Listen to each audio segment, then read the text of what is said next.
I speak to you today with feelings of profound sorrow. Throughout her life, Her Majesty the Queen, my beloved mother, was an inspiration, an example to me and to all my family. And we owe her the most heartfelt debt any family could owe to their mother, for her love, affection, guidance, understanding, and example.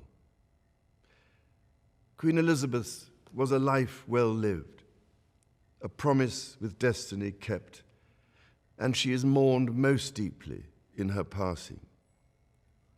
That promise of lifelong service I renew to you all today.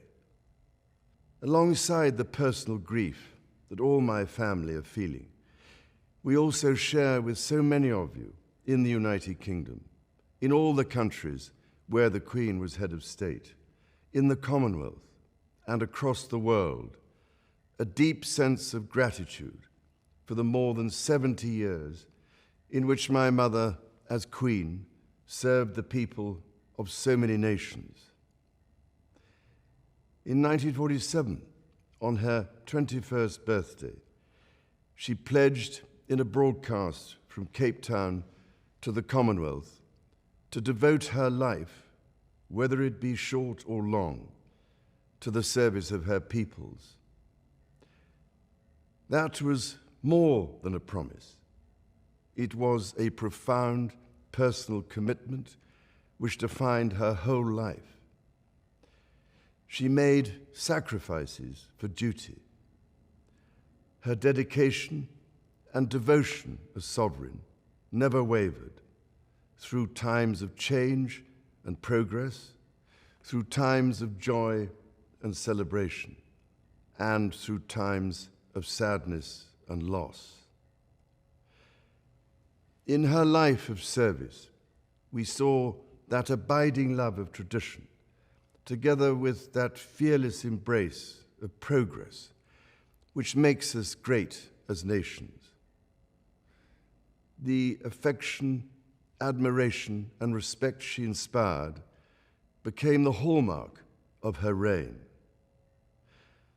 And as every member of my family can testify, she combined these qualities with warmth, humor, and an unerring ability always to see the best in people. I pay tribute to my mother's memory, and I honor her life of service.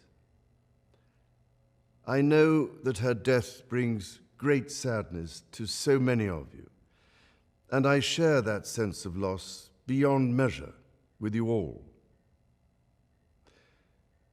When the Queen came to the throne, Britain and the world were still coping with the privations and aftermath of the Second World War, and still living by the conventions of earlier times.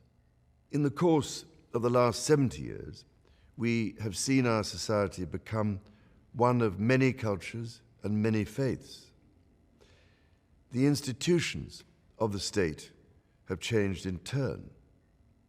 But through all changes and challenges, our nation and the wider family of realms, of whose talents, traditions, and achievements I am so inexpressibly proud, have prospered and flourished. Our values have remained and must remain constant. The role and the duties of monarchy also remain, as does the sovereign's particular relationship and responsibility towards the Church of England, the church in which my own faith is so deeply rooted. In that faith and the values it inspires, I have been brought up to cherish a sense of duty to others and to hold in the greatest respect the precious traditions, freedoms, and responsibilities of our unique history and our system of parliamentary government.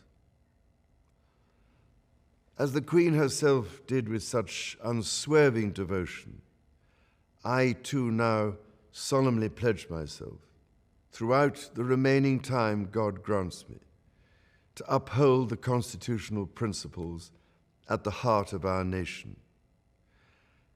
And wherever you may live in the United Kingdom, or in the realms and territories across the world, and whatever may be your background or beliefs, I shall endeavor to serve you with loyalty, respect, and love, as I have throughout my life. My life will, of course, change as I take up my new responsibilities.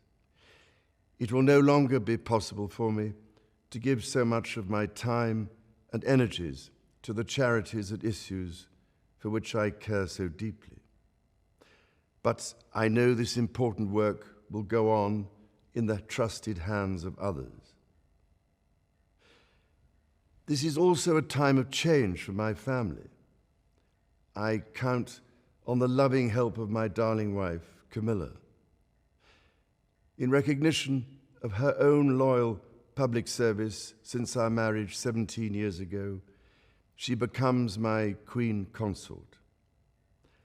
I know she will bring to the demands of her new role the steadfast devotion to duty on which I have come to rely so much.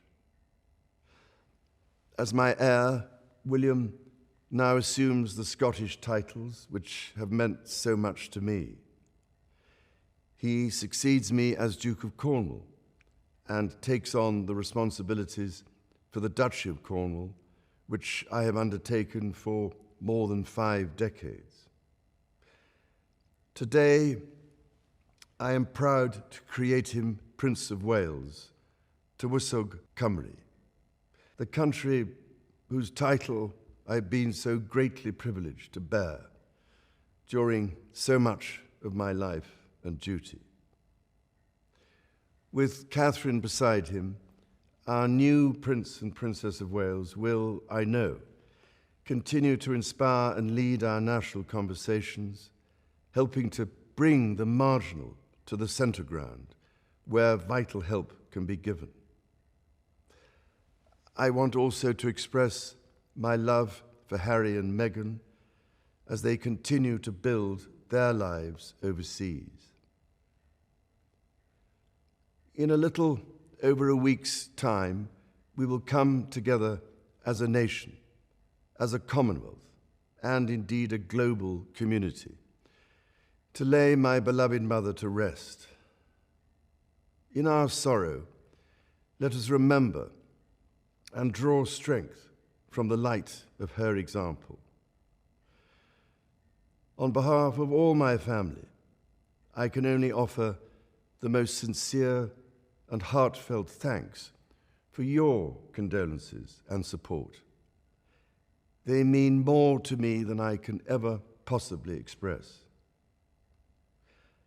And to my darling Mama, as you begin your last great journey to join my dear late Papa, I want simply to say this: thank you. Thank you for your love and devotion to our family and to the family of nations you have served so diligently all these years. May flights of angels sing thee to thy rest.